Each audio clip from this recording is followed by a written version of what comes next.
शहीद मोहतरमा Benazir Bhutto medical university लाड़काणे में बतौर ग्रेड 5 जे पंप मैन मुलाज़िम जो ख़िदमतूं सर अंजाम ॾींदड़ 60 सालनि जे पीरसन मोहर लॻारी लाड़काणो प्रेस क्लब में प्रेस कॉन्फ्रेंस कंदे चयो आहे त मां पंहिंजी सर्विस जा 40 साल पूरा कया आहिनि ऐं मुंहिंजी रिटायरमेंट जी उमिरि 60 साल थी वई आहे, जंहिं लाइ मूं दरख़्वास्त बि ॾिनी आहे, पर इन जे बावजूदि मूंखे सरकारी नौकरीअ तां क़ानून मुताबिक़ रिटायर नथो कयो वञे।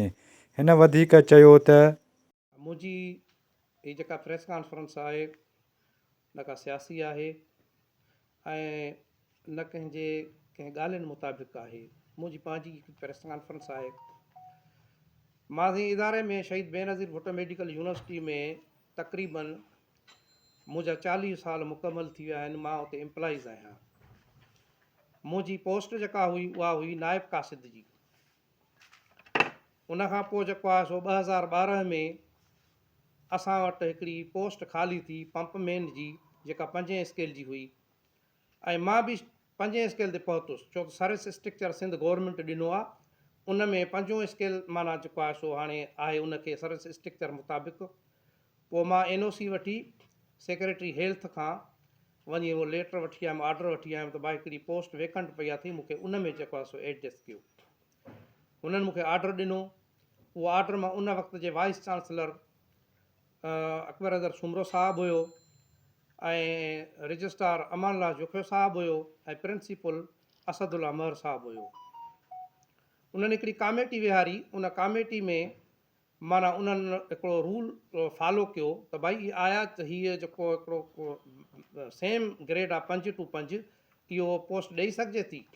उन्हनि जॾहिं उन कमेटी कोठाई त कमेटी खां सॼो सिस्टम जेको बि आहे उन्हनि तय कराए मीटिंग करे कमेटी जोड़े उन में उन्हनि ऑर्डर कढियो, जंहिंजी मूं वटि फोटो कापी पई आहे थी जेको आहे सो उन टाइम जो हे सबमिशन नोट आहे, जंहिंमें वाइस चांसलर जूं सयूं आहिनि, जंहिंमें रजिस्ट्रार जूं सयूं आहिनि, जंहिंमें प्रिंसिपल जूं सयूं आहिनि, जंहिंमें AO जूं सयूं आहिनि, जंहिंमें जेको आहे सो अकाउंटेंट जेको आहे उन जूं सयूं आहिनि। हीअ सॼो नोट आहे उन जो।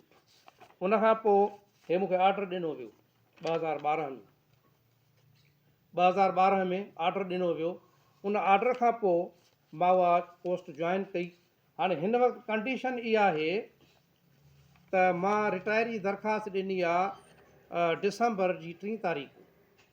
हाणे डिसंबर जी 3 तारीख़ मूंसां गॾु तक़रीबन 10 खां 12 माण्हुनि रिटायरी जी दरख़्वास्त ॾिनी आहे। उन्हनि खे रिटायर कयो वियो आहे। उन्हनि जो केस तक़रीबन वञी ट्रेज़री ऑफिस में पहुतो आहे। मूंखे हिन वक़्तु रिटायर न कयो वियो आहे। मां बार बार जेको आहे सो उन्हनि सां मिलंदो रहियुसि, उन सां माना जेको आहे सो ॻाल्हाईंदो रहियुसि, बाबा तव्हां मूंखे रिटायर छो नथा कयो पिया? मूंखे रिटायर कयो, मुंहिंजो हक़ आहे, राइट आहे। मां इदारे में वञण थो चाहियां, 40 साल मुंहिंजा मुकमल थी विया आहिनि, मां तव्हां घुरां छा थो? मां सिर्फ़ु पनो थो घुरां, मूंखे रिटायर कयो। ॿी का मुंहिंजी मिल्कियत कान्हे, कमु मुंहिंजी का एक्टिविटीज़ आहे, मुंहिंजी का सियासत आहे, कुझु बि कोन्हे। मूंखे पनो ॾे, मां हलियो वञा। कंडीशन उहा आहे त उते वधीक ख़बरुनि जे लाइ असांजे YouTube चैनल खे सब्सक्राइब कंदा। A4 news 786 Abdul Fatah Odo Larkana.